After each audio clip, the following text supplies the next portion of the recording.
নির্বাচন ঘোষণা হলো 12 ফেব্রুয়ারি, কিন্তু আওয়ামী লীগ বলছে এই নির্বাচন মানি না।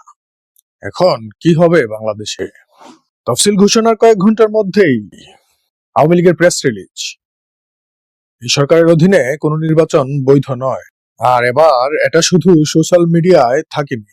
ইন্ডিয়ান এক্সপ্রেস শেখ হাসিনার ছবি দিয়ে শিরোনাম করেছে, আওয়ামী লীগ রিজেক্টস ফেব্রুয়ারি 12 পোলস, কলস ইউনুস গভর্নমেন্ট ইলিগাল। মানে এটা এখন আন্তর্জাতিক ইস্যু।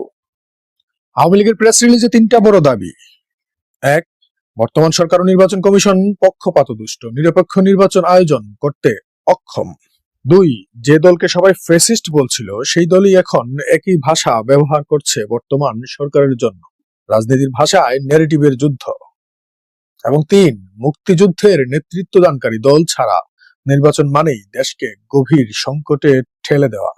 আওয়ামী লীগের 4টা শর্ত খুবই স্পষ্ট। 1, দলের উপর সব বিধিনিষেধ তুলে নিতে হবে।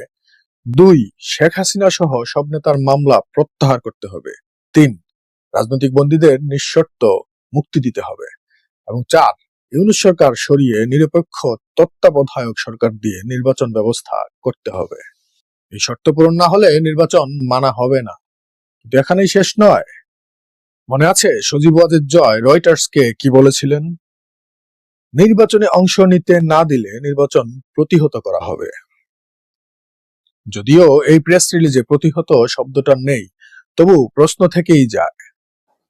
কারণ বাংলাদেশের ইতিহাস বলে নির্বাচন নিয়ে রাজনৈতিক দ্বন্দ্ব মাঠে নামতে পারে। 2014-তে বিএনপি বয়কট করে হরতাল সহিংসতার পথ বেছে নিয়েছিল। 2024-এ আওয়ামী লীগ প্রত্যাখ্যান করছে। কিন্তু এবার বাস্তবতা ভিন্ন।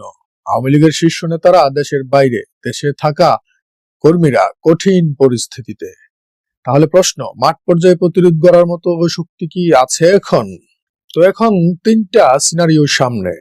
সিনারিও 1, নির্বাচন হবে আওয়ামী লীগ ছাড়া, কিন্তু বৈধতা নিয়ে প্রশ্ন থাকবে। সিনারিও 2, সরকার চাপে পড়ে কিন্তু শর্ত মানবে, যদিও এই মুহূর্তে সম্ভাবনা খুবই কম। সিনারিও 3, নতুন রাজনৈতিক সংঘাত শুরু হবে, যেটা কেউই চায় না, কিন্তু ইতিহাস বলে সম্ভব, এবং এই হয় বাংলাদেশে। দর্শক, আপনি কোন সিনারিও দেখছেন? কমেন্টে 1, 2 বা 3 লিখুন। এটা শুধু রাজনৈতিক প্রশ্ন না, এটা আমাদের পরবর্তী কয়েক মাসের ভবিষ্যৎ। আর চ্যানেলটি সাবস্ক্রাইব করে আলোচনায় সক্রিয় থাকুন। ধন্যবাদ।